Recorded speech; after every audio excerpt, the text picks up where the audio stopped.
Deus é bom demais. Amém? Deus é maravilhoso, amém? Você concorda comigo que Deus é bom? Amém. Aleluia, glória a Deus. Crendo nessa bondade do Senhor, eu quero compartilhar a palavra do Senhor contigo. Abra comigo a sua Bíblia no Evangelho segundo Mateus. Glória a Deus, aleluia. E ainda é possível, ainda dá tempo de você compartilhar. Você que está nos acompanhando aí pela internet, pelo Facebook, pelo YouTube, compartilhe esse momento importante agora do estudo, da compreensão da palavra. É uma continuidade, uma continuação desse culto. Louvamos ao Senhor. Agora vamos ler a palavra. Mateus capítulo 5.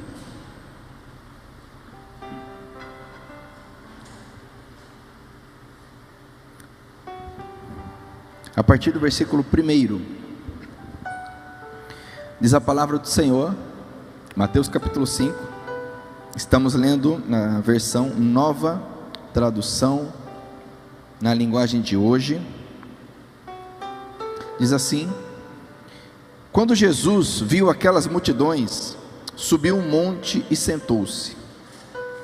Os seus discípulos chegaram perto dele e ele começou a ensiná-los. Jesus disse: felizes as pessoas que sabem que são espiritualmente pobres, pois o reino do céu é delas. Leia bem forte comigo o versículo 4. Felizes as pessoas que choram, pois Deus as consolará. Felizes as pessoas humildes, pois receberão o que Deus tem prometido. Leia comigo. Felizes as pessoas que têm fome e sede de fazer a vontade de Deus, pois Ele as deixará completamente satisfeitas. Felizes as pessoas que têm misericórdia dos outros, pois Deus terá misericórdia delas. Me ajude. Felizes as pessoas que têm o coração puro, pois elas verão a Deus. Felizes as pessoas que trabalham pela paz, pois Deus as tratará como seus filhos. Mais uma vez comigo. Felizes as pessoas que sofrem perseguições por fazerem a vontade de Deus, pois o reino do céu é delas. Felizes são vocês quando os insultam, perseguem e dizem todo tipo de calúnia contra vocês, por serem meus seguidores. Fiquem alegres e felizes, pois uma grande recompensa está guardada no céu para vocês, porque foi assim mesmo que perseguiram os profetas que viveram antes de vocês. Amém? Glória a Deus. Vamos orar mais uma vez.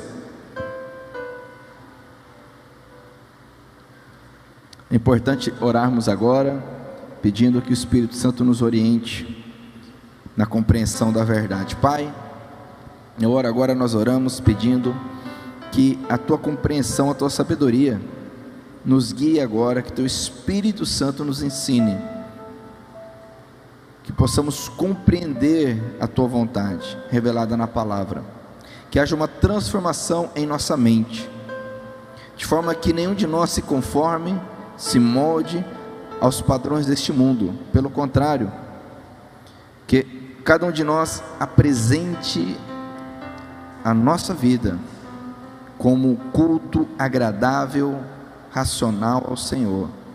E desde já eu repreendo toda ação de Satanás para roubar a palavra. O Senhor nos ensina que ao ouvirmos a palavra, muitas vezes o inimigo rouba, outras vezes o coração endurecido não permite que ela cresça, outras vezes as preocupações deste mundo impedem que ela frutifique. Mas, Senhor, que nosso coração nesta noite seja como uma terra boa, de tal forma que não apenas receba a palavra, mas que ela frutifique de forma abundante para a louvor e glória do Teu santo nome. Eu oro, nós oramos gratos a Ti. Amém? Glória a Deus. Pode sentar por um momento. O tema dessa mensagem é a verdadeira felicidade. Nesses dias tão conturbados, tão difíceis que nós temos vivido, e também dias de muito mau testemunho, muita confusão, pastores, líderes religiosos, dando um mau, péssimo testemunho, nesse período de tanta informação, tanto conhecimento, nós precisamos, penso, creio, voltar para a base, para o fundamento. Não podemos jamais sair do fundamento, da base. E nesse texto, o Senhor Jesus, ele inicia aqui uma série de ensinos, ao longo do capítulo 5, do capítulo 6, do capítulo 7, nos trazendo aqui o fundamento, a base, os valores, os princípios que devem pautar nossa vida, os nossos relacionamentos, nossas atitudes, nossos pensamentos. Ele já começa falando sobre a felicidade, porque a felicidade, ela é muito procurada, ela é muito buscada, e muitas vezes ela não é encontrada justamente porque ela é procurada. A felicidade, ela não pode ser um alvo em nossas vidas. A felicidade deve ser a consequência do nosso relacionamento com Deus. Quando um homem ou uma mulher faz da felicidade, preste atenção, por favor. Quando um homem ou uma mulher faz da felicidade o seu alvo, o seu projeto de vida, problemas surgirão. Dificilmente isso será alcançado. A felicidade, ela deve ser uma consequência no nosso relacionamento com Deus. Amém? Entenda isto. E é interessante porque Jesus, então, vendo as multidões, ele senta-se e começa a ensinar. Eu gosto de enfatizar isto, porque o Evangelho, ele é uma mensagem. A palavra Evangelho significa boa notícia. O Evangelho não é uma gama de emoções, frases de efeito, não é um show pirotécnico de milagres e sinais. O Evangelho é uma mensagem, a mensagem é acerca do reino de Deus. O Evangelho, ele ensina. Eventualmente milagres ocorrem, mas milagres não são o Evangelho. E Jesus então começa a ensinar. Quem gosta de ser ensinado aqui? Amém? Você gosta de ser ensinado? Porque o Evangelho é ensino. Jesus, diz a palavra, começou a ensiná-los. Feliz é aquele que sempre aprende, que tem um coração ensinável. E ele começa então a trazer aqui algumas características de pessoas que são felizes, conforme o texto mais clássico, mais conhecido, bem-aventurado, não é verdade? Bem-aventurado os quebrantados de coração, bem-aventurado. Mas a palavra, o termo traduzido por bem-aventurado, muito bem traduzido aqui como feliz. E eu creio em nome de Jesus que se você cumprir, se você buscar o Evangelho, se você tiver um relacionamento com Cristo, a felicidade será uma consequência na sua vida. Amém? Olha o que ele diz. Vamos lá então. Eu quero que você relembre isso aqui, porque dificilmente alguém não saiba isto. Mas como eu disse, nesse período de tanta informação, nós esquecemos do básico, esquecemos do essencial, esquecemos a base, esquecemos o arroz com feijão. Todos esses maus testemunhos que nós temos visto, essa vergonha que nós temos visto, de líderes religiosos, pessoas se desviando da palavra, pessoas confundindo, é porque saem do princípio, do básico, do fundamento. Se nós permitirmos que o Senhor nos ajude a praticar, a viver o básico, o restante vai acontecer. Tanto é verdade que se você ler com atenção o capítulo 5, o capítulo 6 no capítulo 7, lá no final do capítulo 7, no fim desse período aqui de ensino, Jesus vai dizer o seguinte: aquele que ouve, presta atenção, aquele que ouve e guarda a minha palavra é como um homem sábio que edifica sobre a rocha. Mas aquele que ouve as minhas palavras e não guarda é como um tolo que edificou sobre a areia. É o que nós temos visto: ministérios, pessoas, famílias edificados sobre a areia, porque um dia ouviram, mas não vivem, não praticam. E vindo a chuva, vindo a tribulação, vindo o vendaval, cai por terra.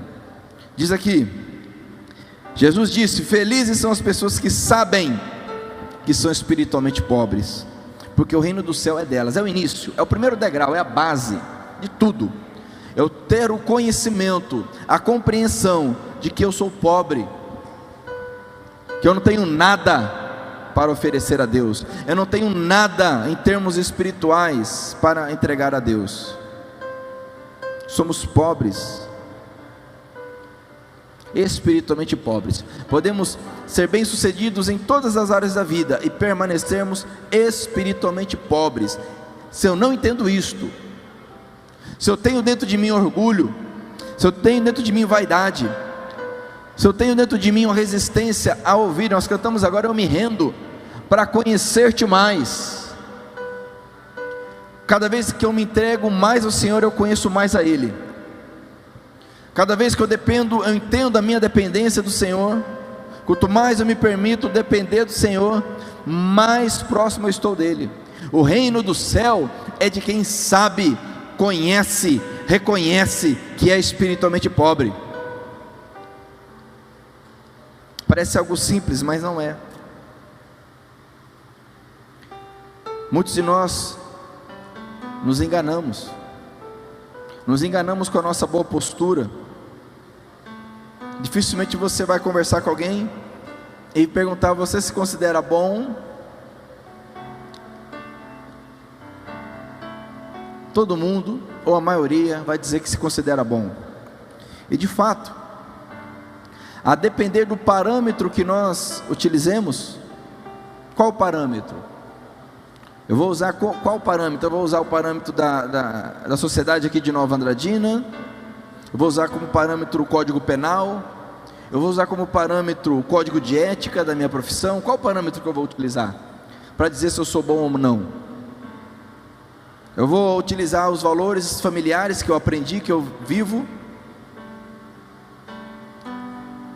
Conforme o parâmetro, eu posso ter um 10, um 9, um 8, mas o parâmetro que determina a minha vida em relação a Deus é a palavra do Senhor. Esse é o parâmetro. E ao me defrontar, ao me confrontar, ao me deparar com a palavra do Senhor, eu sou bom? Essa é a pergunta que eu tenho que me fazer. Alguns homens falaram para Jesus, questionaram ele, quando ele curou um cego. Jesus fez menção acerca da cegueira deles, e aí eles questionaram Jesus: o Senhor está dizendo que nós somos cegos? Como assim? E Jesus diz: olha, antes fossem, porque eu os curaria. Antes soubesse que estão cegos, porque eu os curaria. Mas nem isso vocês sabem. E nesse mundo que nós vivemos, nessa sociedade que nós vivemos, onde a felicidade é um fim, é uma busca, o próprio questionamento se eu sou bom ou não já é uma ofensa para muitos.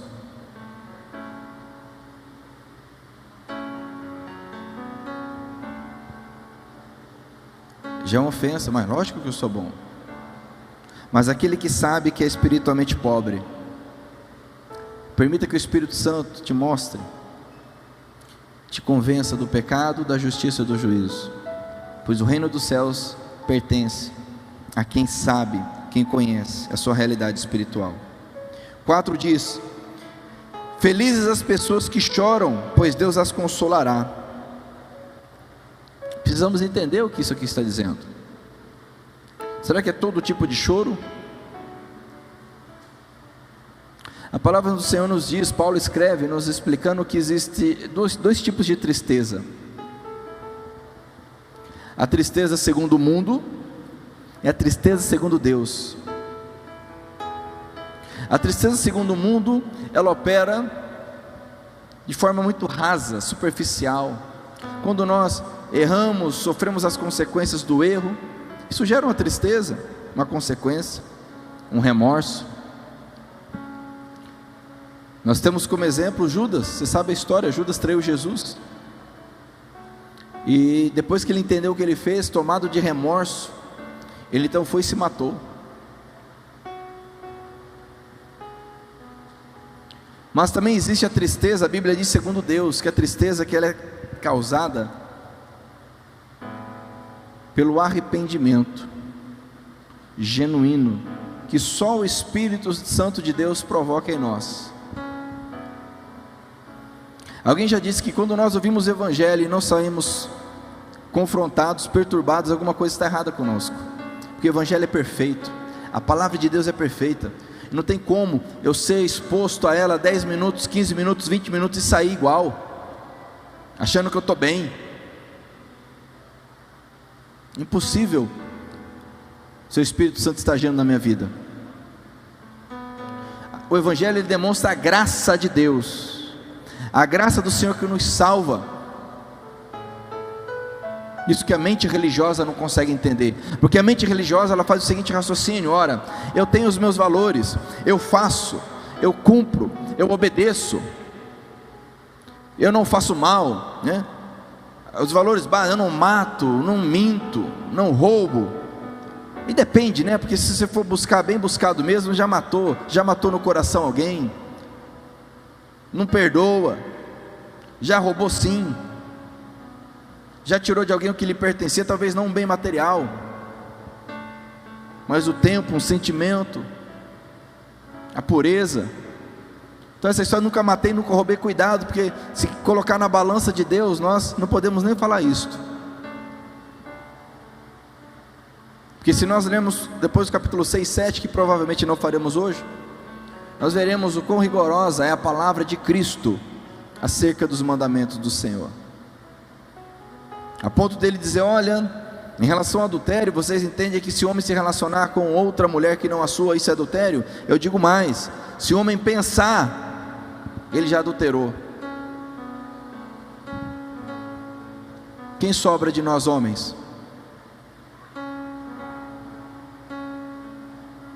Ele diz: olha, a palavra do Senhor diz: não matarás.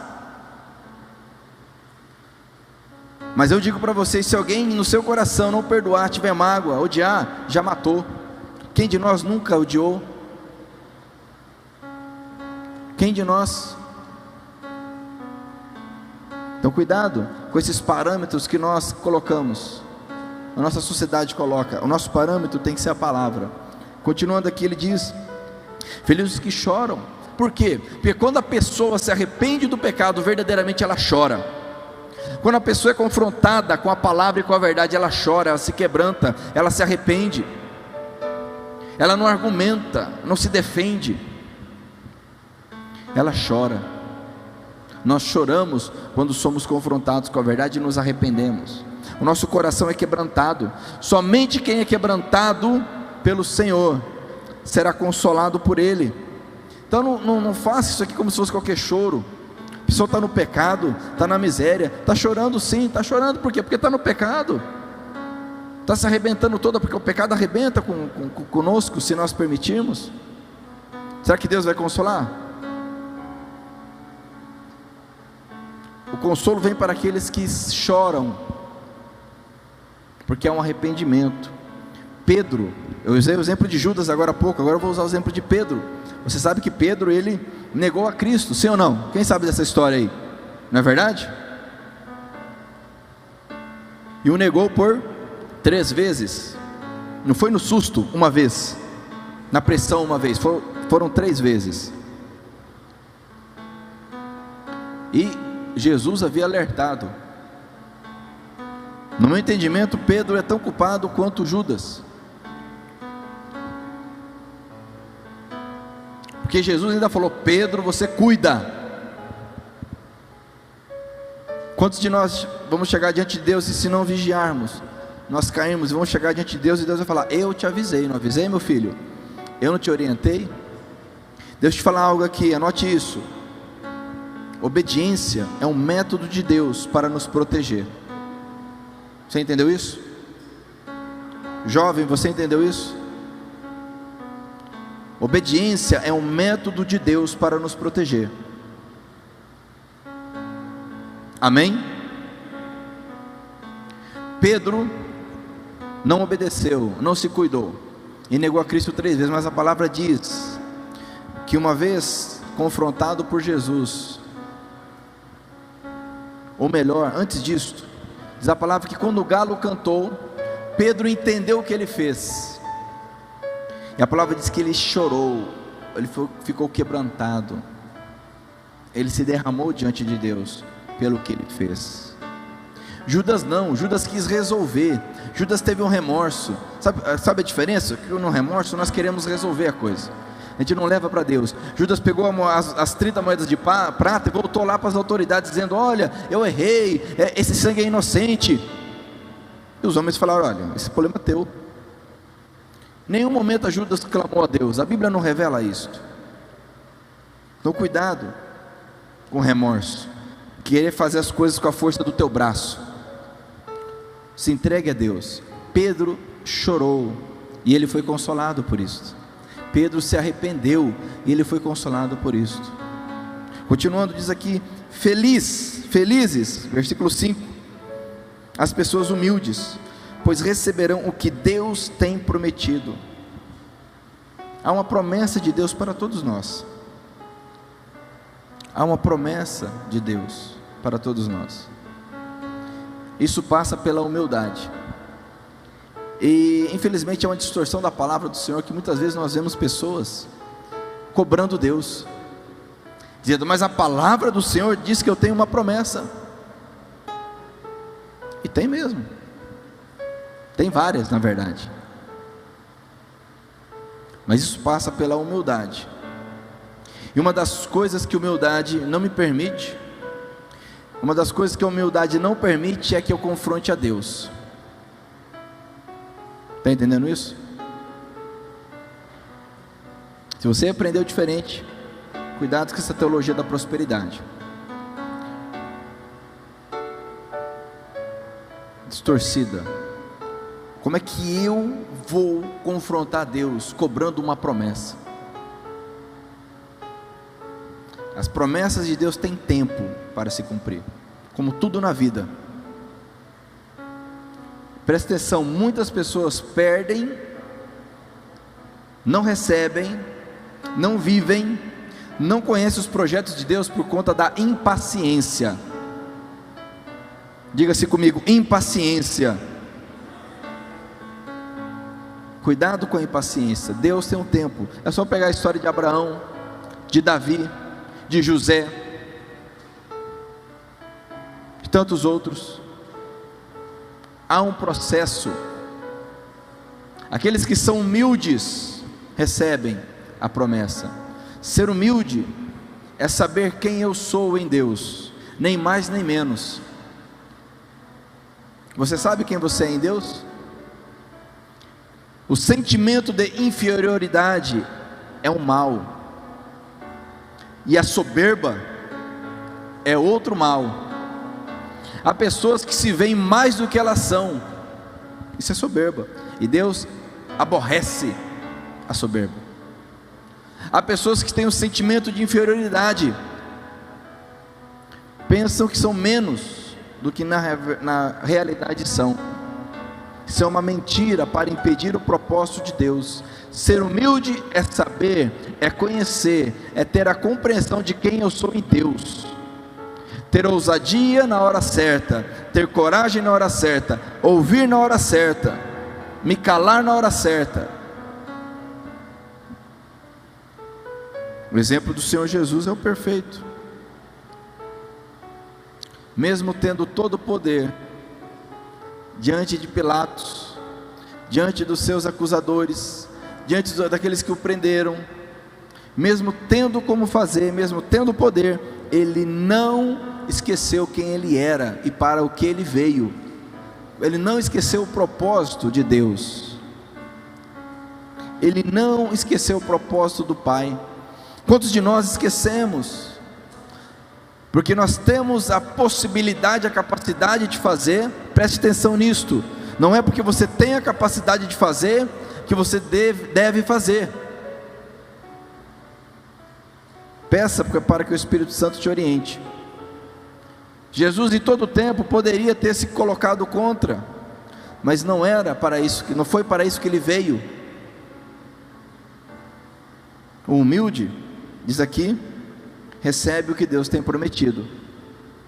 Quem crê que Deus tem promessas para a sua vida? Amém?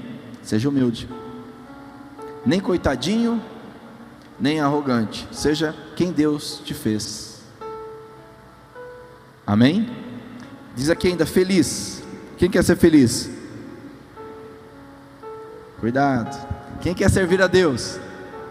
Amém. Nosso objetivo deve ser servir a Deus. A felicidade é uma consequência. Cuidado. Diz aqui, olha, versículo 6: felizes as pessoas que têm fome e sede de fazer a vontade de Deus, pois Ele as deixará completamente satisfeitas. Mais um exemplo claro, que a felicidade é uma consequência de quem busca a presença do Senhor, de quem tem fome e sede de Deus, da presença de Deus. Tanto que no capítulo 6 ele vai dizer acerca dos cuidados dessa vida, dizendo: olha, não fique ansioso, não fique preocupado com o que vai vestir, o que vai comer, qual iPhone que você terá, qual fone de ouvido que você terá, qual a roupa de marca que você terá. Não se preocupe com isto. Qual a velocidade da tua internet, qual a marca do carro. Ele diz antes: busque em primeiro lugar o reino de Deus, e as demais coisas serão acrescentadas. Quantos de nós vivemos ansiosos? Eu vi algo essa semana passada, olha que interessante isso. Segundo os estudiosos, um estudante hoje do ensino médio, presta atenção nisso, o estudante hoje do ensino médio, ele tem o mesmo nível de ansiedade que um paciente psiquiátrico da década de 50. Você tem noção disso? O teu filho adolescente do ensino médio, é colocado um peso tão grande sobre ele. Por isso que os adolescentes estão sofrendo emocionalmente, espiritualmente. É colocado um peso tão grande, e comparando, é como lá na década de 50, as pessoas consideradas mentalmente doentes, que estavam internadas em hospitais psiquiátricos. Ó, loucura. E um dos motivos é este: ter. O que eu tenho, o que eu vou ter, como que eu vou ter. Não fique ansioso. Paulo escreve: não fiquem ansiosos por coisa alguma, antes ofereça ao Senhor as tuas súplicas, a tua oração. Feliz é aquele que tem fome e sede da vontade do Senhor, de fazer a vontade do Senhor, e este logicamente será cuidado pelo Pai. Se Deus, o Pai, cuida até dos pardais, não cuidará dos seus? Amém? Amém? Nós, a igreja, por que está esse caos na igreja brasileira, essa vergonha toda que nós temos visto? Se vê de tudo menos fome e sede. Fome e sede da vontade de Deus. Tem fome e sede para tudo, para construir grandes templos, para se fazer um nome conhecido, para se vender um método, mas não para se fazer a vontade de Deus. Tenha fome, tenha sede. Fome e sede falam dos nossos desejos básicos, de sobrevivência mesmo.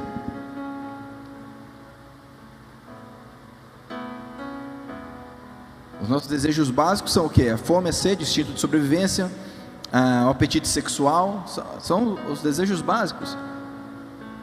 Só que sem comer e sem beber ninguém vive, não é verdade? Assim deve ser a minha busca pelo Senhor. Eu tenho que entender que sem Ele eu não vivo, sem Deus eu não vivo.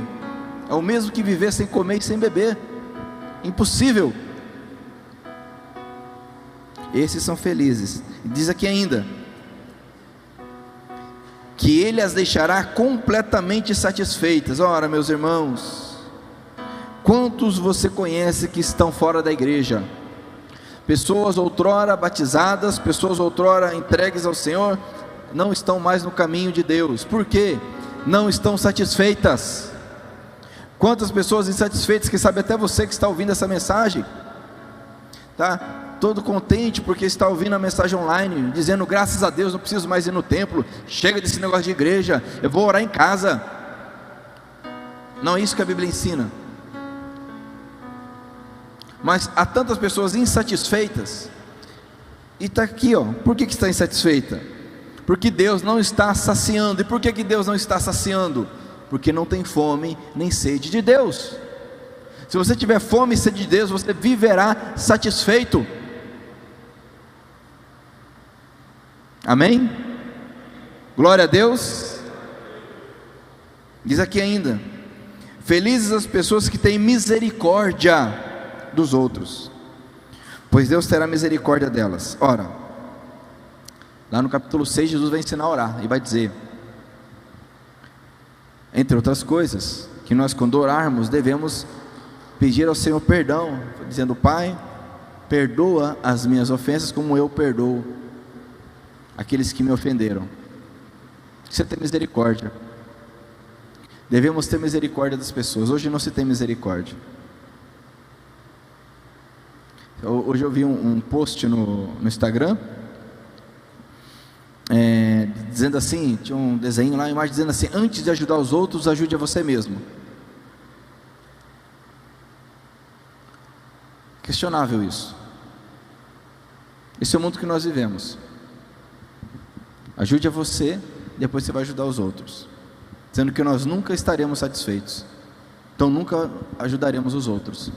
Se você espera estar bem para ajudar, você nunca ajudará. Está entendendo isso? Se você espera estar bem para ajudar, você nunca ajudará.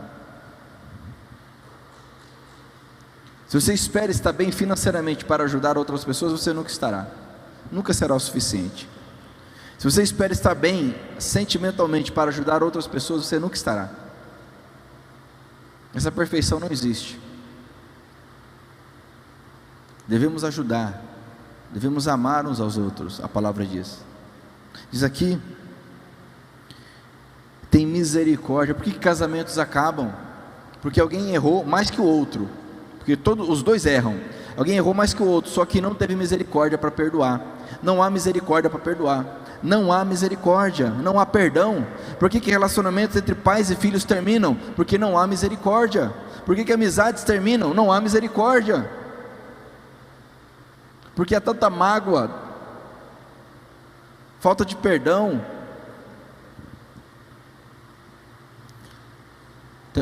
Hoje eu tive a oportunidade de compartilhar uma frase que diz o seguinte: o estado da saúde mental da nossa nação se deve à falta da palavra de Deus. A saúde mental da nossa nação está terrivelmente abalada.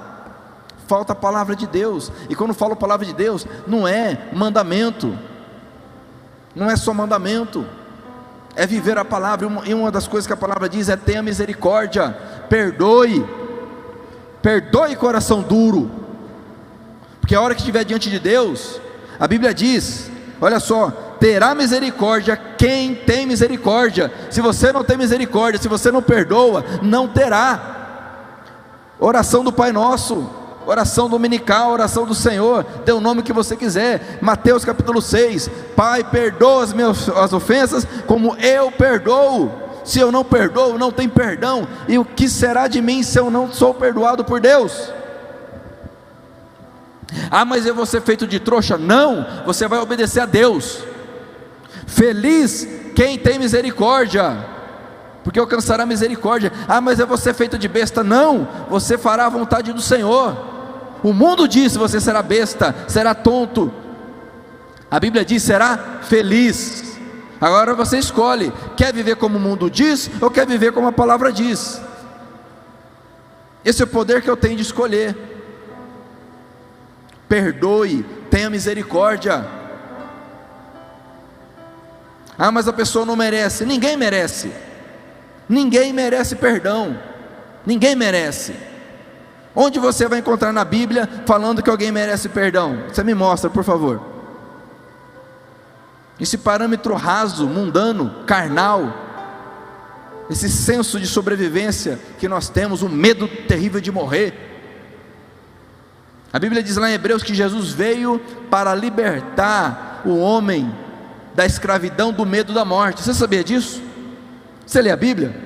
Você lê a Bíblia, meu irmão? Você que está acompanhando aí o culto online, você sabia disso? Olha o que a Bíblia diz: Jesus veio para libertar, está lá em Hebreus, Jesus veio para libertar o homem, a humanidade, da escravidão, do medo da morte. O medo da morte é uma escravidão. E qual morte? Não é só morte física, não. A pessoa tem medo de morrer socialmente.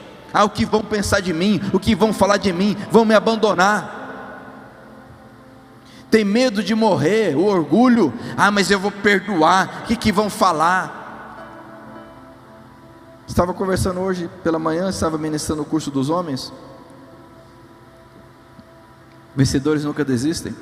Falando dessa questão de divórcio, de separação, de restauração de casamento. É interessante. Cuidado com os conselhos. A Bíblia diz que nós precisamos buscar conselhos, mas conselhos pautados na palavra. Normalmente quando eu converso com alguém nesse sentido de separação, normalmente a pessoa já ouviu alguma coisa assim. Primeiro conselho de amigo que se ouve quando um homem quer sair de casa ou já saiu: larga a mão dessa mulher, tem tanta mulher por aí. E a mulher, mesma coisa. As amigas vão falar o quê? Larga a mão de homem, tem tanto homem, você vai depender de homem, larga a mão. E aí o nosso orgulho, né? É verdade, eu não vou dar o braço a torcer não. O que ela pensa que é? Orgulhoso, endurecido, orgulhosa, endurecida. E aí acontece tudo que nós temos visto. Feliz a pessoa que tem misericórdia. Versículo 8 diz: feliz a pessoa que tem o coração puro, pois elas verão a Deus. Agora eu lhe pergunto, vamos refletir aqui comigo. Quem que tem o coração puro? Você acredita que existe alguém na face da terra que tem o coração puro? A criança, a criança, durante um tempo tem. Em um tempo bem curto, tá? Bem curto mesmo. Que para aprender o mal feito é rapidinho, não é verdade? Quem tem o coração puro, amados? Será que o texto quer me dizer o seguinte: ó, que existem determinadas pessoas que elas têm o coração puro, e aí elas são felizes porque elas veem a Deus? Será que é isso? Ou será porque feliz é aquele que tem o coração puro porque foi purificado pelo Senhor? Porque a palavra diz que o sangue do Cordeiro nos purifica de todo o pecado. Amém? O sangue do Cordeiro nos purifica de todo o pecado. A palavra do Senhor nos diz que a palavra, ela nos lava, ela é como água purificadora. Então esse que é lavado pelo sangue do Cordeiro, este que é lavado pela palavra, este que tem o coração purificado, e tem que se purificar todo dia. Nós brasileiros somos o povo mais limpo da terra, vocês sabem disso, né?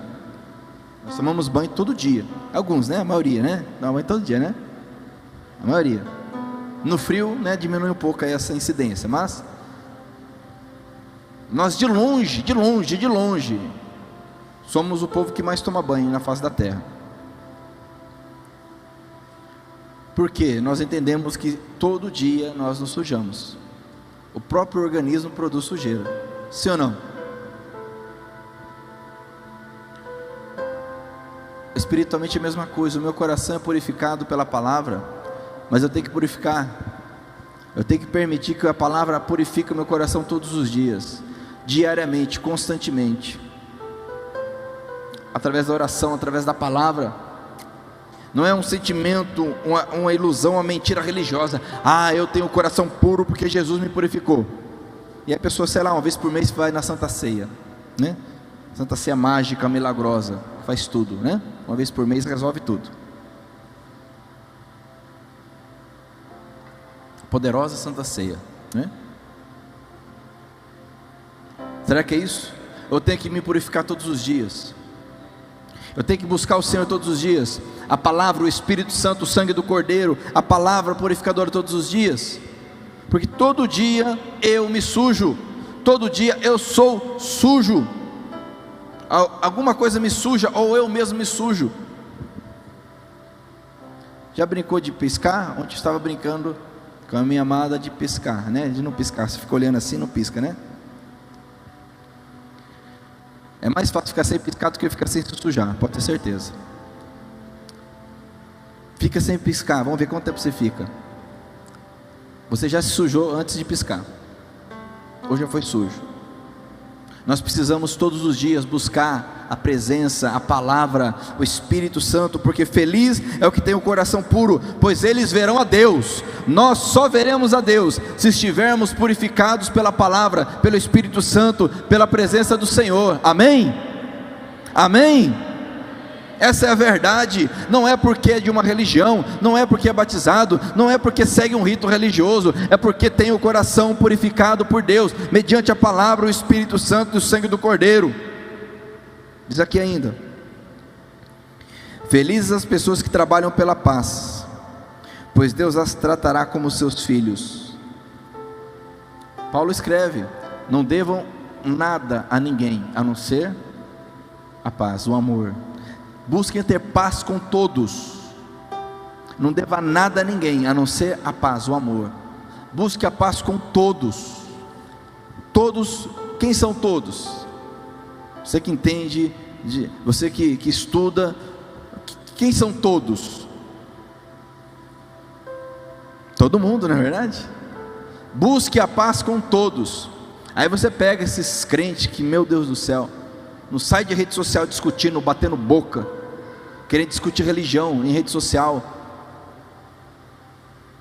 Que imaturidade.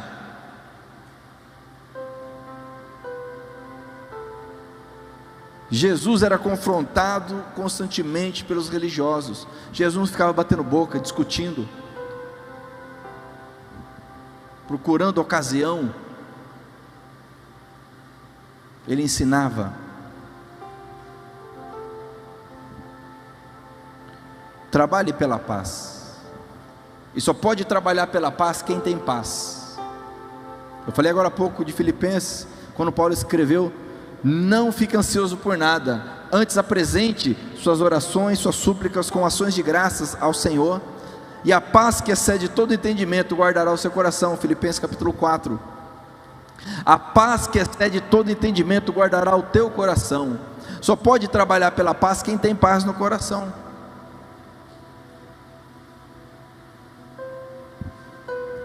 Trabalhe pela paz.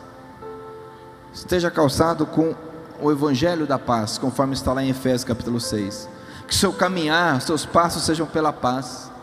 A começar na sua casa, nesse período de pandemia, com a quarentena.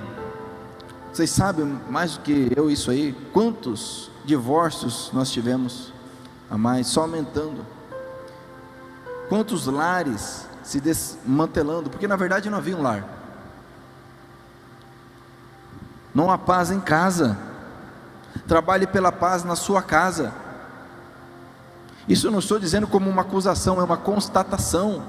Não há paz na casa, é uma constatação.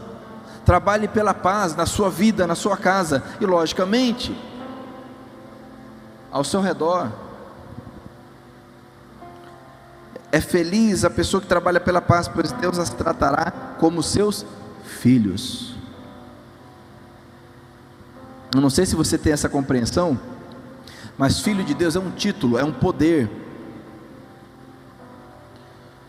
é que pela nossa cultura cristã distorcida, todo mundo se vê como filho de Deus, o que é um grande erro, é uma grande distorção, é uma aberração na verdade.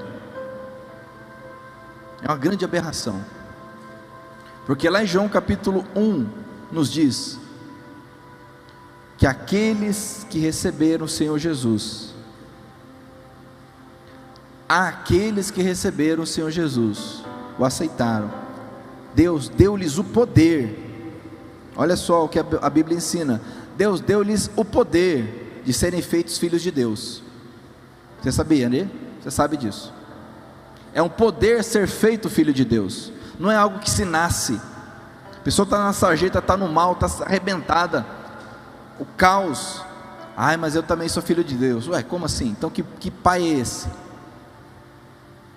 Está no pecado. Eu não estou falando que está em dificuldade ou circunstância adversa, porque todos nós passamos por tribulação, por adversidade, por circunstâncias difíceis. Eu estou dizendo a pessoa que está na prostituição, está no vício, está no crack, está destruída, está na pornografia, está na prostituição. Aí alguém prega o evangelho e diz: se arrependa dessa imoralidade sexual. Ai, mas eu também sou filho de Deus. Será? Mas como assim?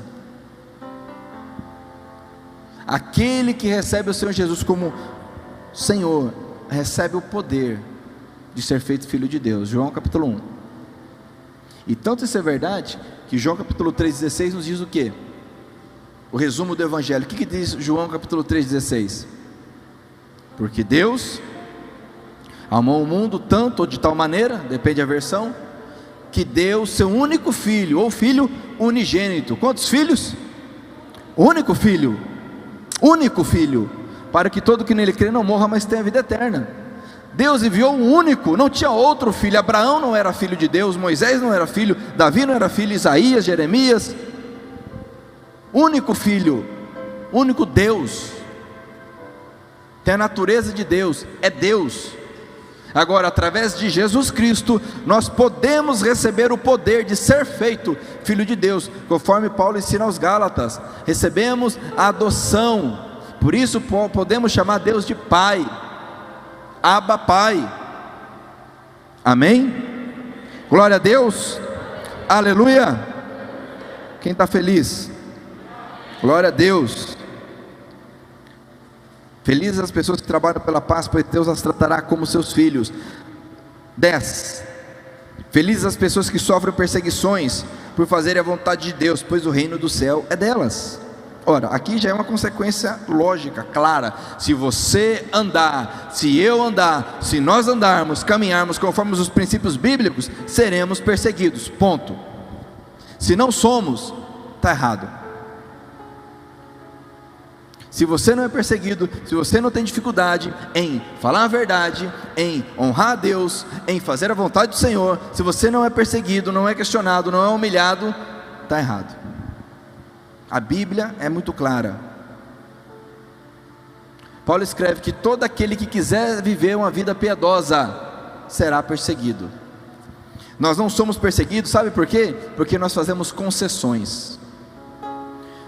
Se nós não somos perseguidos é porque na verdade estamos fazendo concessões. Não é bem assim. Não, olha, não é assim, desse jeito. Não precisa levar ferro e fogo. Olha, isso é muito radical. Olha, isso é fanatismo. Olha, isso é fundamentalismo. Olha, a Bíblia diz: felizes as pessoas que sofrem perseguições por fazerem a vontade de Deus, pois o reino já é delas. Já não estão mais presas nesse mundo. O reino é delas.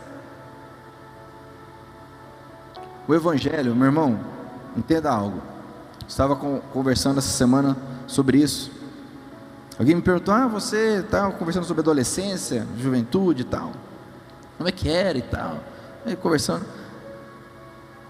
eu falei: olha, quando eu era menino pequeno lá em Barbacena, né, lá em Dourados, né, eu era, na rua de casa eu era o único na minha idade que era evangélico. E naquele contexto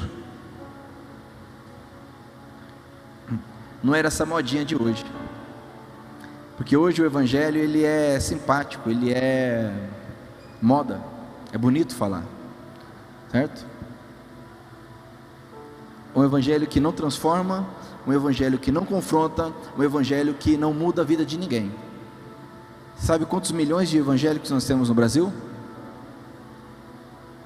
Alguém sabe aqui quantos milhões? Depois dá um Google aí. Aí eu te pergunto, o Brasil melhorou em quê? Em corrupção, em violência, em imoralidade, prostituição, violência doméstica, violência sexual contra a criança. O Brasil melhorou em quê? Um evangelho, água com açúcar, não muda ninguém, simpático, bonitinho, igual cachorrinho. Ai, que bonito esse evangelho. Vai até onde me interessa, com as falácias, distorções. Ai, porque a Bíblia fala que Deus é amor, é verdade. Mas a Bíblia fala que Deus odeia o divórcio. E aí? O diabo distorce a palavra. O diabo falou para Jesus: olha, Senhor, é o seguinte, pula daqui, porque na Bíblia está escrito, Salmo 91, parece que a Bíblia que o diabo usa no inferno está aberta no Salmo 91, né? Porque ele fala: olha, o Salmo 91 diz o seguinte, Senhor Jesus, se você pular, os anjos não vão permitir que os teus pés se machuquem. Sabia? Vai lá em Mateus capítulo 4, quando o diabo diz está escrito, ele está citando o Salmo 91, sabia disso? Você lê a Bíblia? Precisamos ler a Bíblia, eu preciso ler a Bíblia, porque a Bíblia me dá sabedoria e me dá fé. A Bíblia não é para ser lida para responder questões difíceis, um quiz, fazer ponto, fazer graça. Ela precisa mudar a minha vida. Amém? Glória a Deus. Olha só, o evangelho verdadeiro, ele não é agradável. Meu irmão, Jesus pregou o evangelho. Você acha que tem pregador mais capacitado, mais cheio de amor, de unção, de graça do que Jesus? Paulo pregou o evangelho, os apóstolos pregavam o evangelho. Pessoas se arrependiam, se convertiam, mas a maioria ia contra, porque o evangelho fala o que está errado nas nossas vidas. O verdadeiro evangelho, ele nos mostra o que está errado em nossas vidas, e basicamente tudo está errado nas nossas vidas. Se eu não moldar com o que está na palavra do Senhor, está tudo errado.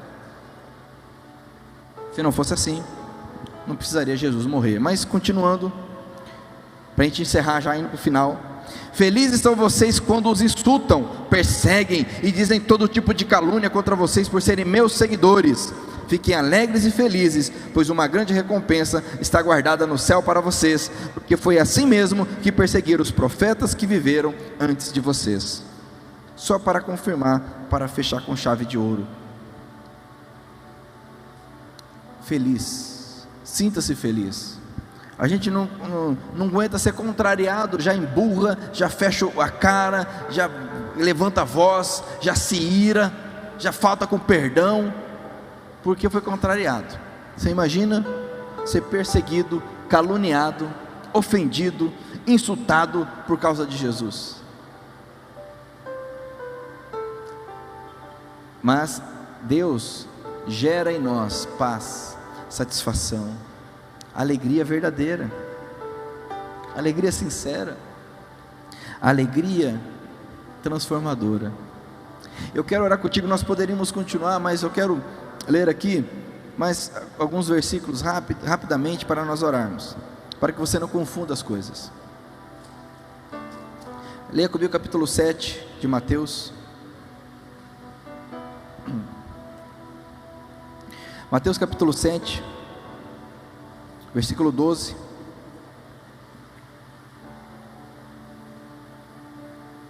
Aqui é o resumo, é chamada regra de ouro, né? Já no final aqui do ensinamento, Jesus diz, 7,12: façam aos outros o que querem que eles façam a vocês, pois isso é o que querem dizer a lei de Moisés e os ensinamentos dos profetas. Ou seja, se resume nisto. Vou ler de novo: façam aos outros o que querem que eles façam a vocês, pois isso é o que querem dizer a lei de Moisés e os ensinamentos. Tudo se resume nisso. Mas para você não confundir, porque eu não estou falando de religião aqui, meu irmão, não estou falando de religião. Religião é cega. Porque você lê isso aqui, aí você fala, mas toda religião é assim. É verdade. Se você pegar a maioria das religiões, se não todas, tem um princípio parecido com esse: fazer o bem, amar. Qual que é a diferença do Evangelho? Eu vou te dizer qual que é a diferença do Evangelho. Preceitos e princípios existem desde que a humanidade existe. Preceitos e princípios de fazer o bem existem desde que a humanidade existe. Códigos, mandamentos, ordenanças, estatutos. E a religião cria isso para tentar chegar a Deus.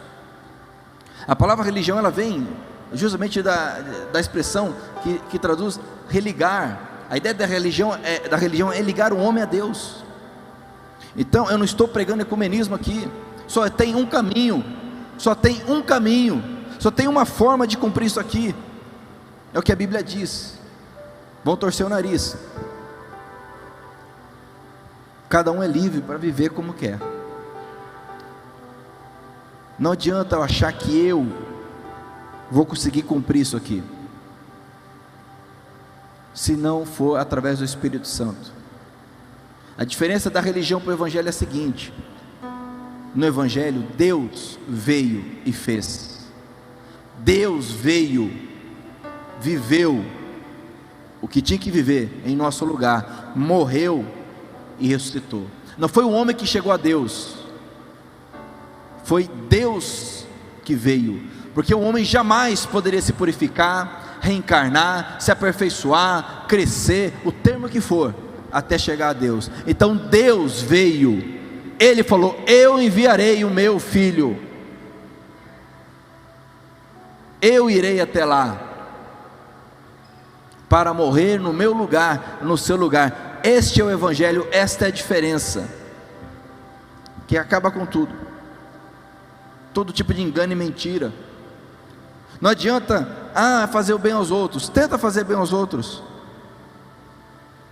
como você faz a você mesmo? Será? E quando for a primeira ofensa, como é que vai ser? E na primeira mancada, como será?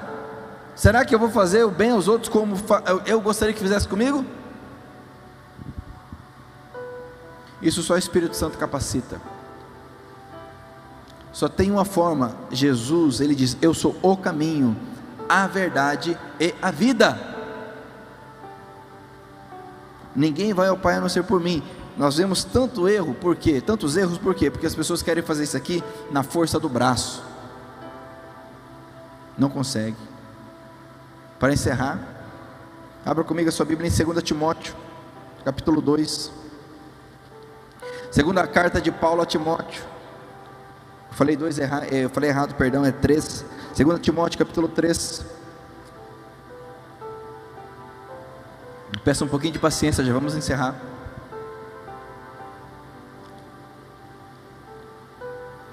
Capítulo 3, 2 Timóteo, diz assim, versículo 16: pois toda a Escritura Sagrada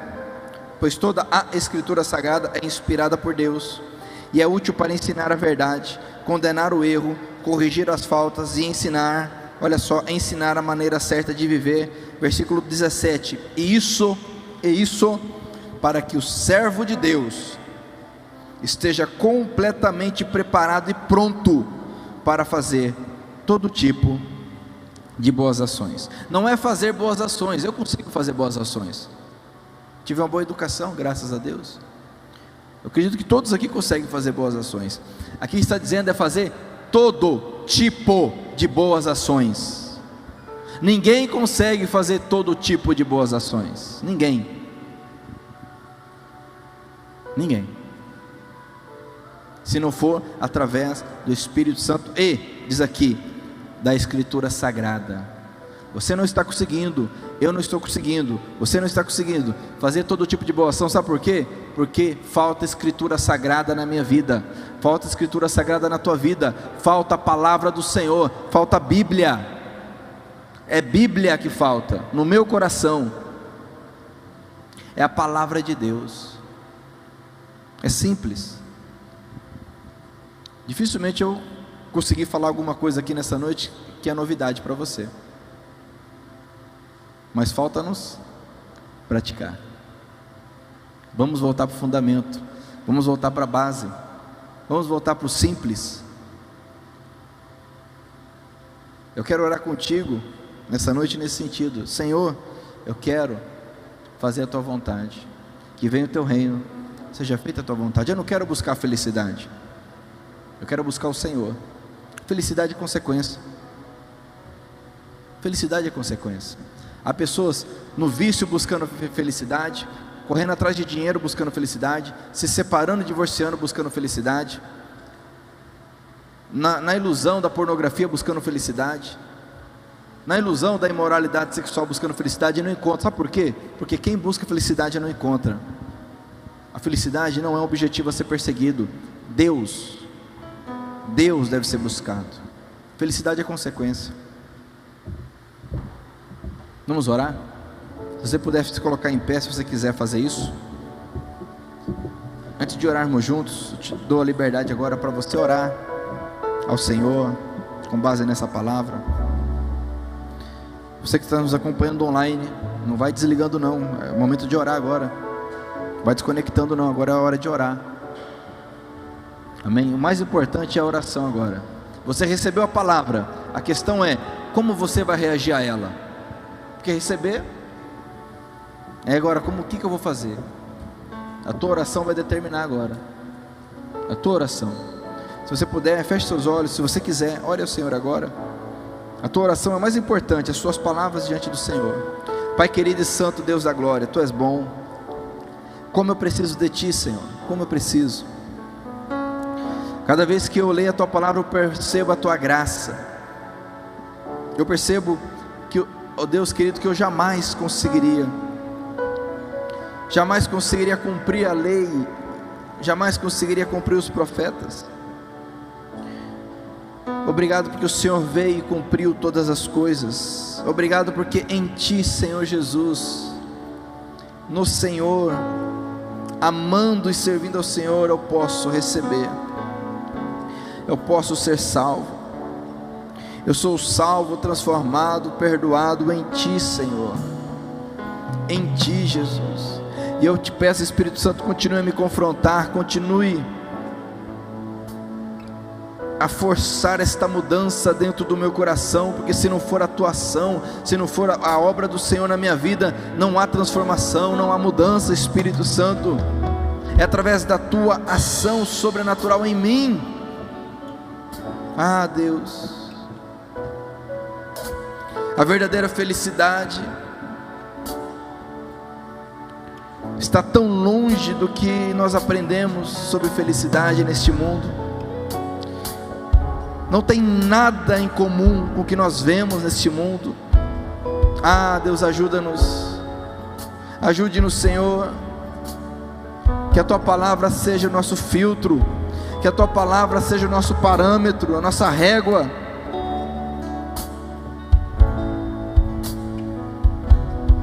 Eis-me aqui, Senhor. Eis-me aqui, Jesus. Eis-me aqui, Senhor. Eu preciso dessa mudança, eu preciso dessa transformação diária, constante, na forma como eu respiro, na mesma forma que eu como, que eu bebo. Eu preciso do Teu toque, da Tua transformação, Senhor, constante na minha vida, porque o Senhor é vida. O Senhor não é uma experiência, o Senhor não é um momento, o Senhor é vida, e vida é algo constante. É todo tempo, é todo momento, é cada segundo, microsegundo, é todo tempo, é cada respirar, é uma vida. Não permita, Senhor, que eu trate como um momento, uma experiência, um momento agradável, sobrenatural, porque o Senhor não é um momento, o Senhor é vida. A Tua palavra é vida.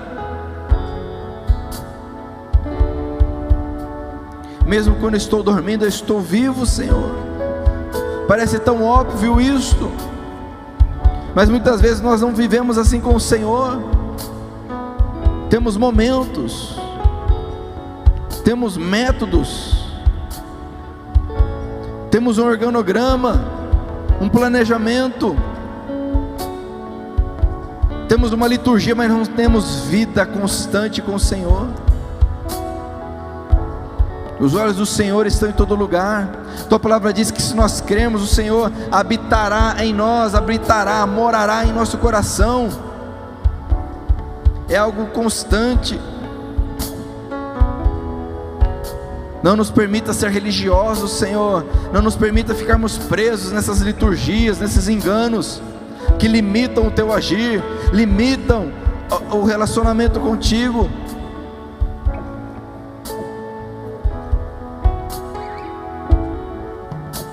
Aleluia. Glória a Deus.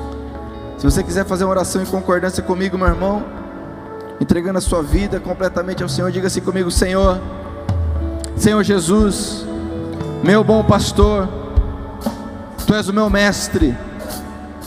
Eu entrego cada área da minha vida. Eu entrego, Senhor, completamente corpo, alma e espírito nas Tuas mãos. Eu Te dou a liberdade, Senhor, para me transformar completamente. Eu renuncio, eu abro mão de tudo que está me atrapalhando, seja orgulho ou qualquer tipo de pecado. Eu renuncio para viver a Tua vontade. Que venha o Teu reino, Senhor. Que seja feita a Tua vontade na minha vida, como ela é feita no céu. Obrigado, Jesus, pela honra, pelo privilégio de poder orar, conversar contigo, clamar ao Senhor, agradecê-lo. Obrigado. Eu creio que o Senhor ouviu, que o Senhor recebeu esta oração. Obrigado, Jesus. Eu oro em nome do Senhor. Amém? Você crê nessa oração? É simples, não tem segredo. É difícil, mas é simples. Não é complicado. Às vezes nós queremos sofisticar a coisa, trazendo uma complicação, como se isso fosse sofisticação. O Evangelho é simples. Somente creia, somente receba, somente obedeça, e a vida do Senhor se realizará em nós. Nós vamos louvar o Senhor encerrando. Eu vou fazer a oração agora encerrando, consagrando as ofertas, os dízimos. Você que trouxe a sua oferta, o seu dízimo, participe desse momento, consagre ao Senhor. E após a oração, nós vamos cantar ao Senhor, e com essa canção nós vamos encerrar. Amém? Eu quero te dizer, você que está nos acompanhando, você que está ouvindo, participando, compartilhe essa mensagem ao longo da semana. Compartilhe, não guarde só para você, passe adiante. Durante também o período da oferta, do dízimo, aí você que está nos acompanhando aí, na tela vai aparecer o QR Code com as informações necessárias. Amém? Vamos orar. Pai querido e santo, nós declaramos que tudo que existe nos céus e na terra é Teu, Senhor. Nós apenas administramos, e muitas vezes falhamos nisto. Falhamos porque administramos com cobiça, administramos apenas para nossas vontades, sem buscar a Tua orientação. Mas nessa noite nós queremos, ó Deus, mais uma vez, crendo no Teu perdão e graça, mais uma vez consagrar. Consagramos as ofertas, os dízimos trazidos à Tua casa, e queremos sim, Senhor, Te servir em todas as áreas, inclusive nesta área tão debatida, tão distorcida, tão questionada. Consagramos também, ó Pai, em nome de Jesus. E nós agradecemos por esse culto, por esse momento. Encerramos, ó Pai, com esta canção que vamos cantar.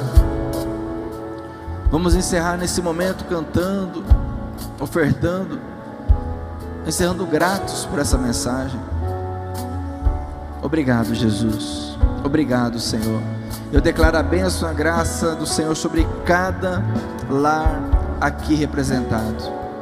Sobre cada casa, declaro a semana abençoada, próspera, cheia da presença de Deus. Em nome de Jesus eu oro. Nós oramos gratos a Ti. Amém? Glória a Deus. E um aviso importante, eu estava esquecendo. Amanhã, se Deus permitir, às 22 horas, no horário do Mato Grosso do Sul, nós teremos o nosso programa Homens Fortes em Tempos Difíceis. Amém?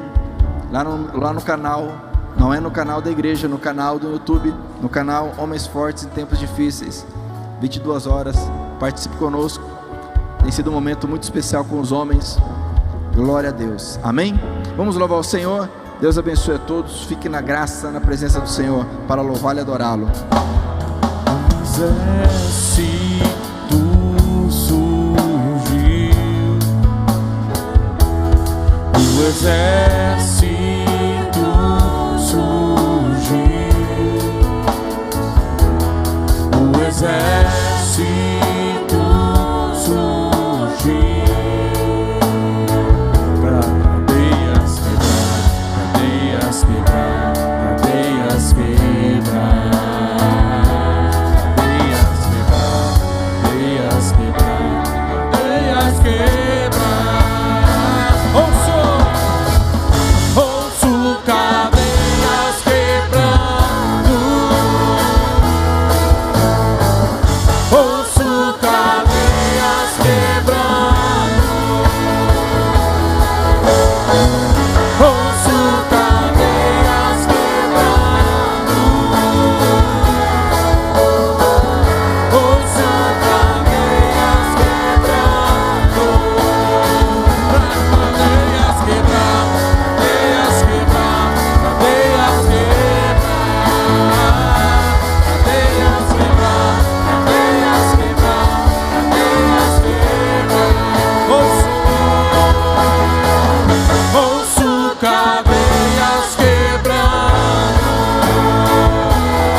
Vá na paz, no nome do Senhor Jesus, amém?